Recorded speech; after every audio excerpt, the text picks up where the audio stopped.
Hi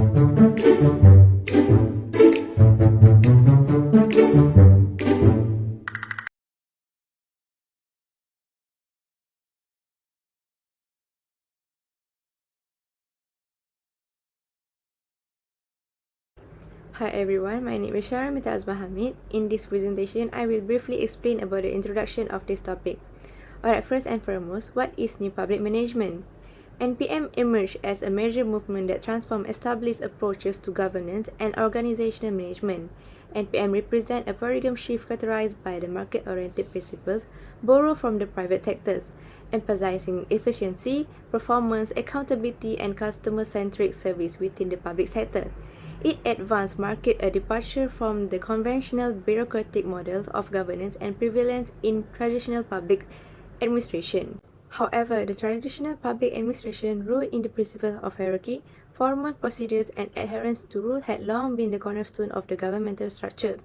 This model prioritized stability and procedural correctness, but often struggled with issues of insufficiency, red tape, and lack of adaptability to rapidly changed societal needs. In stark contrast, NPM sought to introduce a more business-like approach to public sector. It advocates for application of managerial techniques such as performance management, decentralization, privatization, and contracting out service, all aimed at enhancing efficiencies, responsiveness, and effectiveness in delivering public service. While traditional public administration prioritized stability and adherence to established procedures, NPM emphasized adaptability, innovation, and a focus on the outcomes. Furthermore, this study aims to provide a nuanced perspective on the factors, causes, indications, and ways of addressing issues of NPM by critically assessing its shortcomings. Hi, my name is Hudarana binti Mizaruddin Asmat, so I will explain further part, identify symptoms or indication of the issues or problems. The first symptom is bureaucratic red tape and inefficiencies, which consists of 2 points. Firstly, overemphasis on efficiency. Excessive and frequently needless bureaucratic rules and processes that might impede the efficient operation of government agencies are referred to as bureaucratic red tape. NPM may result in the development of inflexible processes and uniform procedures in the name of efficiency, which will add to the accumulation of bureaucratic red tape. Excessively complex protocols have the potential to impede decision-making and service delivery, resulting in inefficiency and aggravating the public and staff. An excessive focus on inflexible procedures may stifle exploration and the creation of novel solutions to challenging issues. Next, lack of citizen participation. The term citizen participation describes the involvement of citizens in public decision-making. Policies and procedures that are not in line with the requirements and preferences of the public may be implemented as a result of disregarding citizen engagement in decision-making processes. It also can result in inefficiencies when services are unable to meet the varied needs of the populace. To make the most use of their limited resources, governments need accurate and dependable information. The second symptom is lack of transparency and incompetence in government. The first point is inadequate performance measurement. Transparency guarantees the availability of data that may be used to assess the effectiveness of the authorities and prevent any abuse of their authority. In this way, accountability, the power to hold authority accountable for their deeds, is achieved through transparency. Transparency is hampered by poorly defined performance measures or by their non-disclosure to the public. If the public is unable to evaluate the government's performance, they may begin to doubt its competence. A perception of incompetence may result from a lack of transparency in performance evaluation, which suggests that the government is not being held responsible for its activity. The next one is resistant to change. A lack of transparency and communication regarding the rationale for the reforms could be interpreted as incompetence. If there is opposition to change without an understandable and transparent justification for the reform, the public may perceive the government as inept. The government may need to keep on updating the citizens with the progress and process to make sure the citizens are well updated with the information in order to avoid the resistance to change as they lack knowledge of the progress. That's all from me. I will pass to the next presenter. So another symptom that I want to discuss on is actually lack of reform and change within public sector.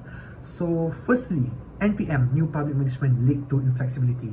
Some studies have suggested that NPM can lead to inflexibility and inadequate consideration of context, which can result in lack of reform within government. The implementation of standardized procedures and performance measurement, often characteristic of NPM, can sometimes overlook the unique contextual factors of different government departments or regions. For instance, what worked exceptionally well in one department might not translate effectively to another due to differences in operations, goals, or the nature of the service provided. So secondly, in this discussion is actually like the change is too complex. Complexity of NPM reform implementation and relatively little is known about the paradoxical processes impeding public management reform implementation. Lack of comprehensive understanding of proven methodologies for executing these reforms add to the complexity. As a result, the multifaceted challenges involved in NPM reform implementation contribute to the slow pace of change within public management structures. So another symptom that I want to discuss on is actually inequality and exclusion. Firstly, NPM may not adequately consider social equity issues. This resulting in a lack of services or resources for marginalized groups, thereby perpetuating social disparities. This oversight can result in marginalized groups such as low-income communities or minorities to receive fewer services or resources. Secondly, neglect of less profitable services or regions. So NPM tends to emphasize efficiency and cost effectiveness, but this have consequence. Public service or region that are less profitable or politically influential may receive fewer resources or attention. For example, disadvantaged areas might be neglected as they could be seen as less financially viable in terms of service provision. Assalamualaikum, my name is Siti Nur Artika. So I will explain the first factors of the surrounding issue related to the NPM, which is the resistance from the public sector to adopt the private sector practices. So in the public sector, the introduction of the NPM is met with resistance, which is the public sector's employees sees the NPM as the potential threat to the job securities, values, and also the benefits. This shift in the values towards the private sector norms that can negatively impact the employee performance and moral, and also to create a sense of insecurity and environments perceived as the more individualized. Okay, next is the adoption of the NPM in the public sector that can bring significant changes.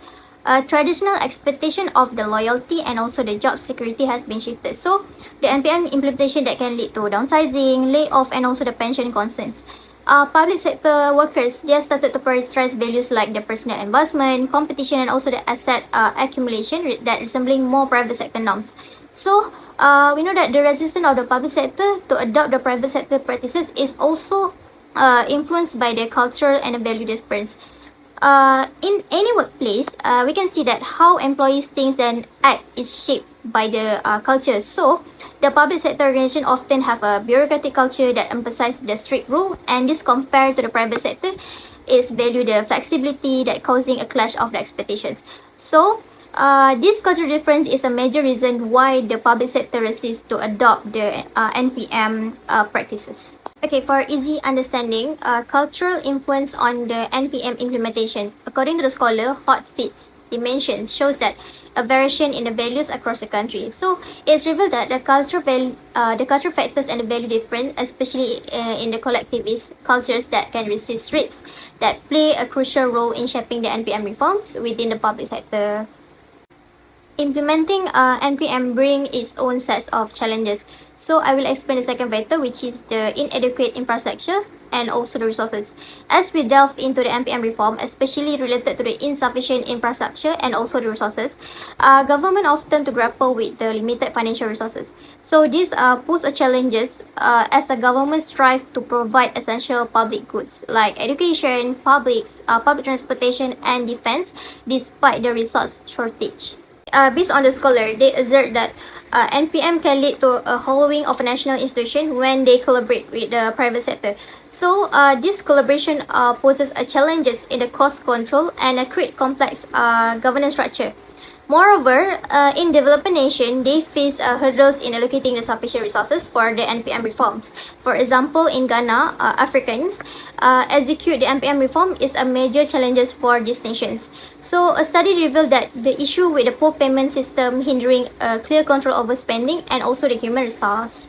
Lastly, in countries with a low income, challenges in the public sector arise from the weak institutional and governance structure. Additionally, the health sector faces a constraint due to an unstable economic situation that include issues like inadequate relationship between the managers and also the employees, ineffective contract enforcement, bureaucratic norms, and also poor compensation and lack of resources. So I think that's all from me. I pass to Iskandar to explain the next factor. Thank you. The third point discusses on political and cultural factors affecting the acceptance of NPM principle. It highlights that at a various level of management, the resistance to change arises, particularly due to the political and cultural influence. Some leaders may be unwilling to shift from the existing principle to NPM, fearing position of current political structure, stakeholder, and the concern about job security and their power distribution.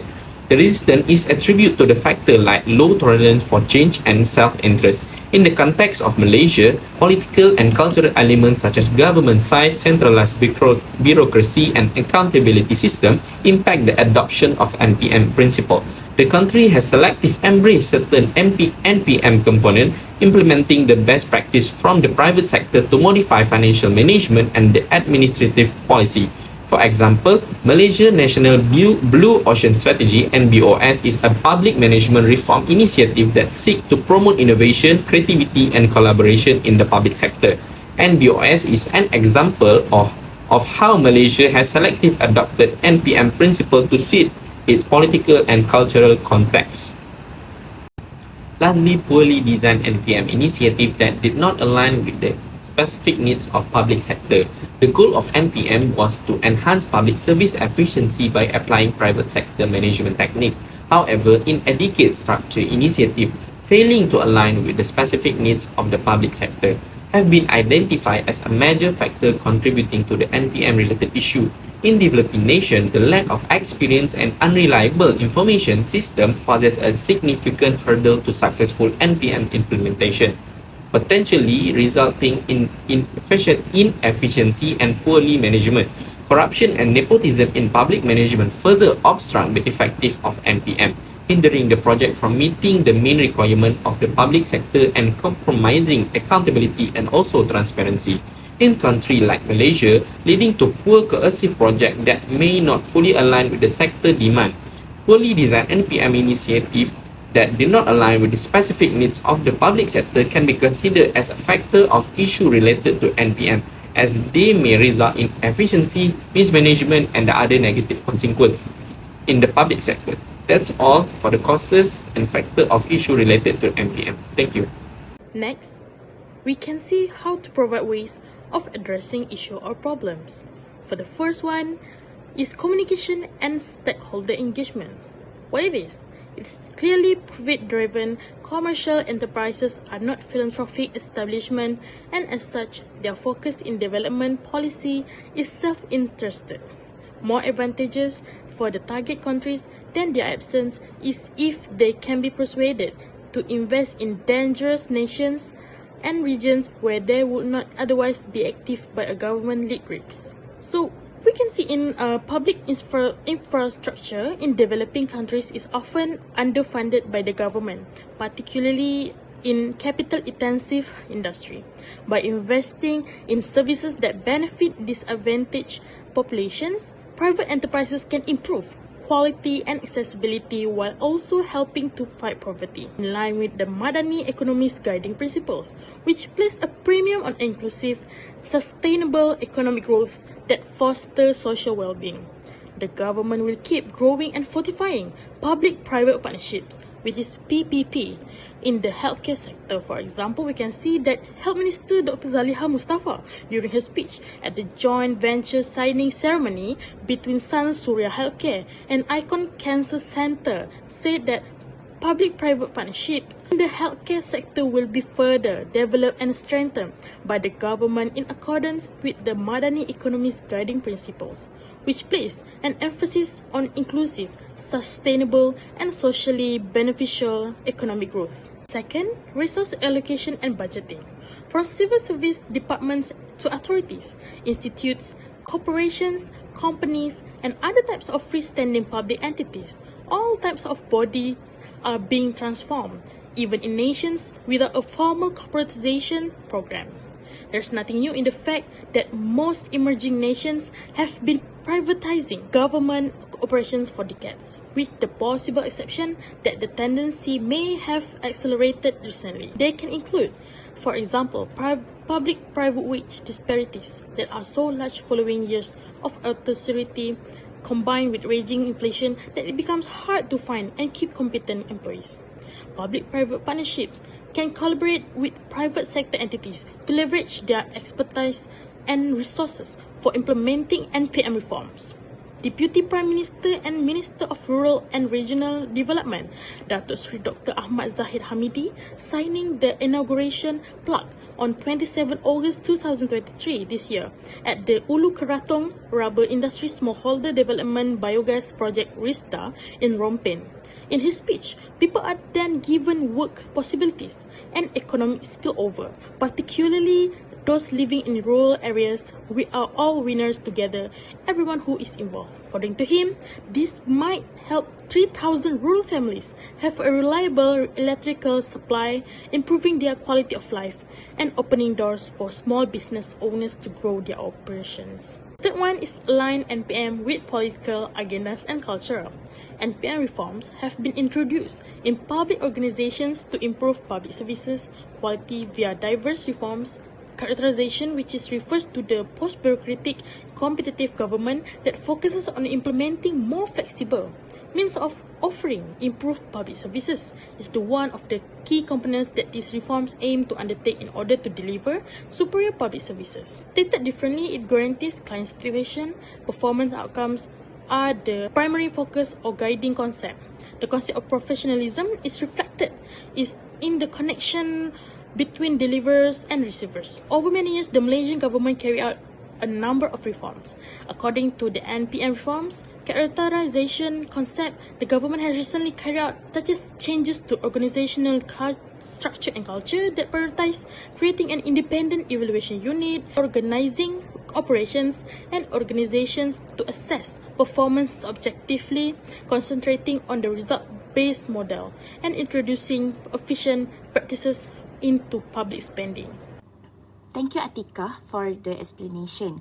Hello everyone, I am Nusha Zani and I will continue our presentation with the next way of addressing the issue in NPM. The following way is to adopt transparency and accountability. Transparency, defined as the quality that makes a situation easy to understand, plays a vital role in building trust between citizen and the government. Providing accessible and comprehensive information about government activities ensure that action align with citizen best interests, fostering a positive relationship. Transparency also encourages citizen involvement in government process, enabling more accurate policies reflective of people needs. Moreover, transparency enhances the accountability mechanism, showing how government decisions are made. This responsibility cultivates a culture of transparency and justification, which is vital for effective government functioning. Transparency also prevents corruption by ensuring that government activities are public and honest, stopping secretive or dishonest practice. Precise measurement of government performance allows evidence-based decision-making, ensuring resources are used wisely. In sum, adopting transparency and accountability address the challenges of NPM in the government. Then, the following way is investing in human capital development. Investing in the skill of government employees address NPM-related issue. It's made public servants adaptable to changes by providing them with the necessary skill for efficiency without compromising service quality. Moreover, happy and motivated employees contribute to organizational goals aligning with NPM principle. Developing skill also fosters creativity, empowering employees to generate innovative solutions within the constraint of NPM rules. In summary, government investment in developing public servant skill offer a solution to NPM challenges. That is all from me. Let's continue with the next presenter. Alright, here we come to the conclusion. To be concluded, NPM faced a myriad of issues and problems, evident in symptoms like bureaucratic red tape, insufficiency, lack of transparency, and incompetence. These symptoms stem from various underlying causes, including resistance from the public sector to adopt private sector practice, inadequate infrastructures and resources, and many more. However, a comprehensive strategy that involves effective communication, resources management, alignment with cultural and political landscape, transparency, and investment in human capital is crucial. By addressing these issues and implementing these strategic measures, government can navigate the complexity of NPM and leading to more efficient and responsive public service delivery and fostering an environment conducive to sustainable governance and development. Alright, that's all from us. Thank you for watching.